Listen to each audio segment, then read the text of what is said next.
China coming up is going to be facing some very serious problems. First of all, they have lied about their population. They do not have 1.4 billion people, they have 1.28.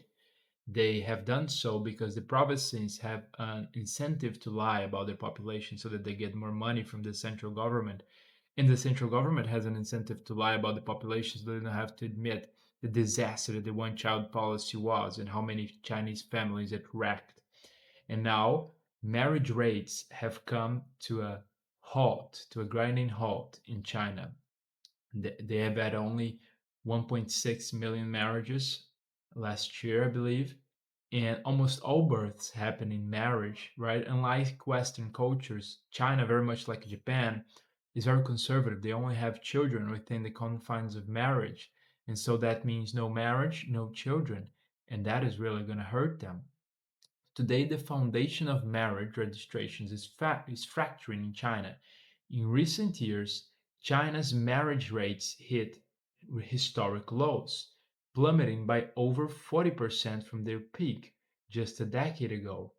While the world focuses on China's manufacturing power and GDP growth, demographers look at the empty wedding ring and see something else, an irreversible economic doom, which is what China is about to experience.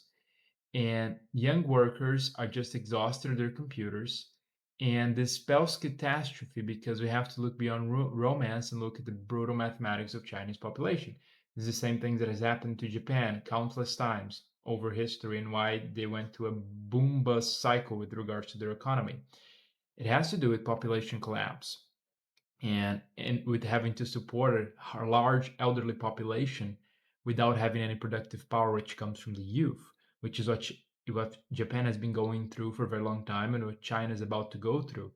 And by the way, if AI does replace workers, then China is going to have a really big problem coming out of poverty because their extra population is going to grant them no advantage. It's going to be even worse for India because they've got a large population and they count on being the largest economy in the world in a couple of years. But that will only happen if population still matters in a world that is increasingly automated and increasingly AI driven. So, in China, out of wedlock births are deeply penalized by the state bureaucracy and social stigma.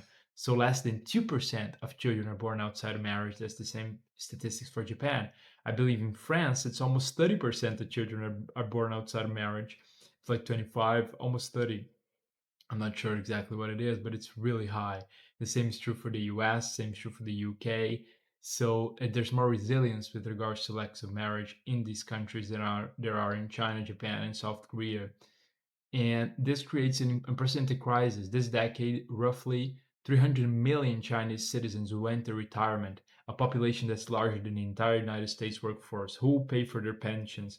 Who will fund their healthcare? The burden falls on a rapidly shrinking generation of only children who are choosing to stay single.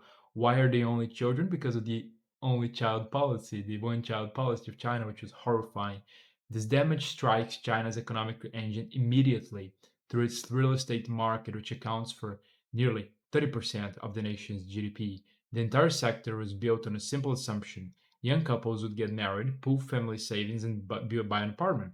Without marriages, housing demand vanishes. The ghost cities aren't just a temporary surplus, they're a permanent monument to families that will never be born. Beijing is running matchmaking programs, they're running dating sites, they're trying to get people together at all costs. They're calling people up saying, how many children do you have? Are you married? Would you like to participate in our matchmaking site so that you can find a partner?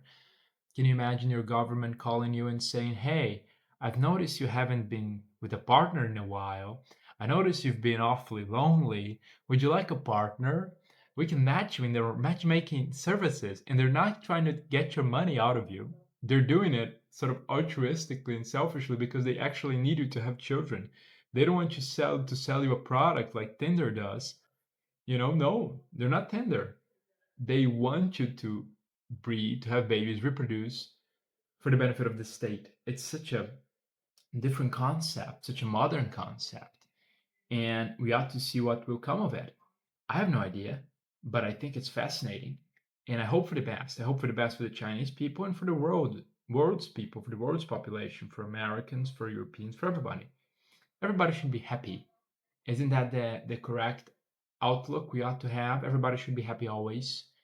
And I hope that that is possible. I hope that comes to pass. And I hope that ultimately our will serves the will of God. Anyways, I hope that you enjoyed my overview of this topic today. I'll be sure to make many more of these. And I hope that you will subscribe, leave a like, leave your comment down below, some feedback for the channel. And I'll be sure to see you next time. Take it easy, peace, and have a great and blessed day.